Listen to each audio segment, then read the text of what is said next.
बिस्मिल्लाहिर्रहमानिर्रहीम। ज़ैनब टीवी की तरफ से मैं आप लोगों के साथ नबी करीम सल्लल्लाहु अलैहि वसल्लम का बहुत ही प्यारा फरमान शेयर करने जा रही हूँ कि गुर्बत में शिकवा करना और हाथ फैलाना। अब्दुल्ला बिन मसूद रज़ी अल्लाह तआला अन्हु से रिवायत है कि रसूलुल्लाह सल्लल्लाहु अलैहि वसल्लम ने फरमाया, जो शख्स फाका का शिकार हो और इस पर सब्र ना करके लोगों से बयान करता फिरे तो इसका फाका ख़त्म नहीं होगा, और जो फाका का शिकार हो और इसे अल्लाह के हवाले करके इस पर सब्र से काम ले तो करीब है कि अल्लाह ताला इसे देर या सवेर रोज़ी अता कर दे।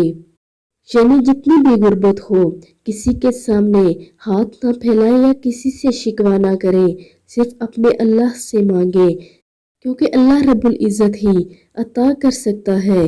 वो बड़ा ही मेहरबान और रहम करने वाला है। सिर्फ उसी से मांगे, वो अता करेगा।